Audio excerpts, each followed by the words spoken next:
In today's video, I'm going to show you and teach you how to make homemade black raspberry jam. Now this recipe can be adapted to fresh or frozen berries. It can also be adapted to other berries like strawberries or red raspberries. I hope you find today's video helpful.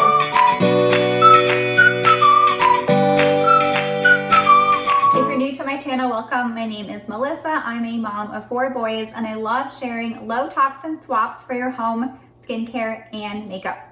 I also love sharing fun recipes that our family uses daily. So today I'm teaching you how to make black raspberry jam. Now I'm from New York State and we actually call them black apps.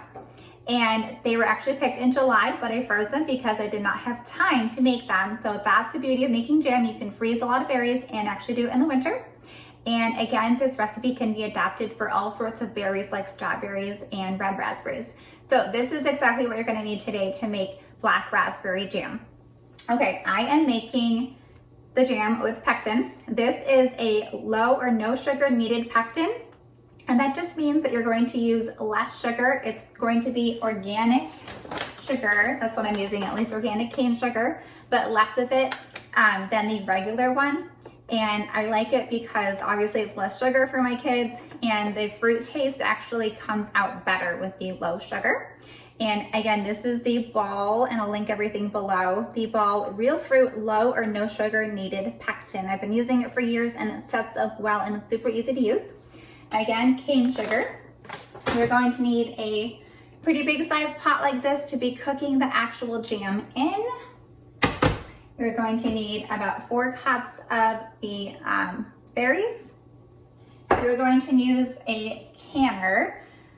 This canner is sitting on my flat top electric stove. You could also use gas. Sometimes people will go ahead and can outside if you have like some kind of a turkey or grill burner outside.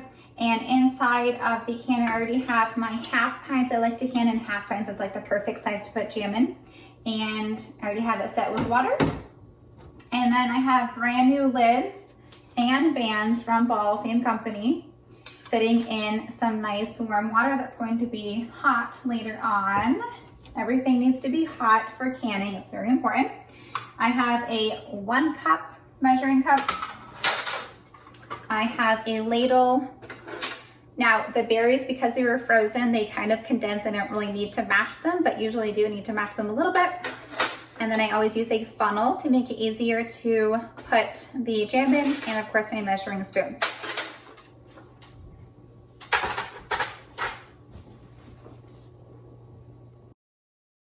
Okay, so now I'm going to go ahead and add in the water. Again, it depends how much water you add depending on how much fruit you have. So it's really important to use the inside insert of the Ball pectin jar. There's like a little label you can open up. So for 4 cups of fruit, I used 1 cup of water and then I mixed it. And then as you can see, I'm putting in the pectin. And for 4 cups of fruit, it requires 4.5 tablespoons of pectin.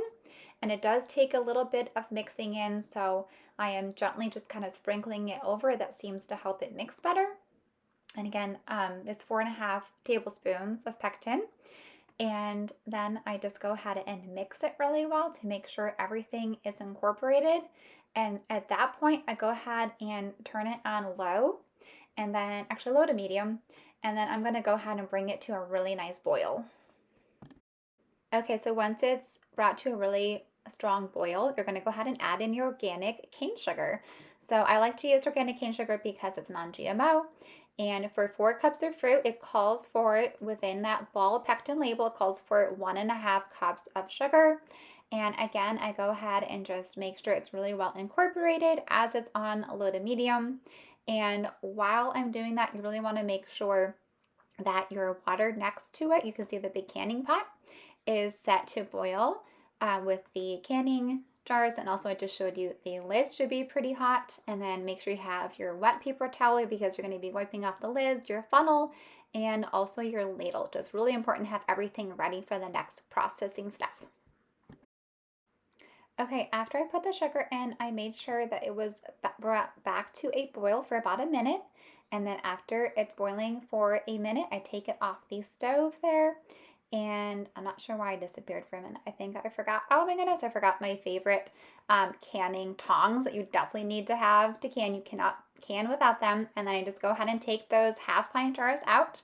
And then I'm going to start to fill the jars up with jam using my funnel and my ladle.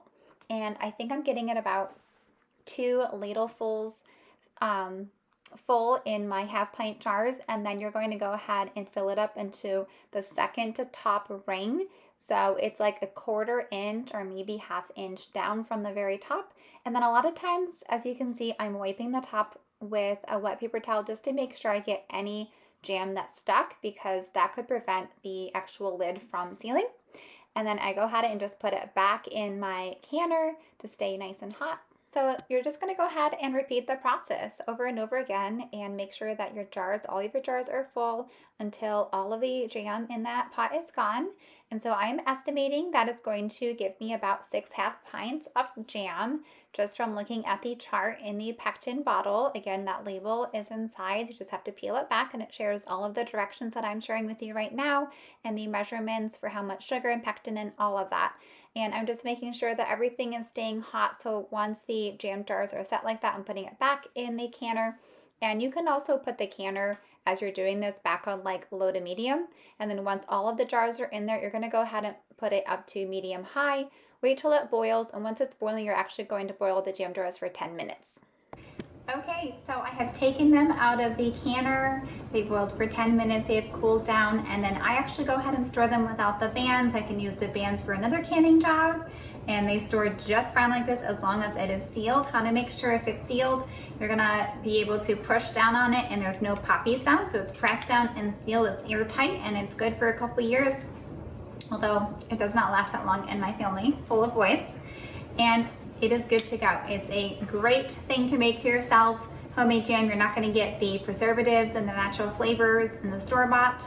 It is fun to do with your family, and it tastes amazing. I hope this video has been helpful. Make sure you subscribe and comment below if it was helpful, and I'll see you next time.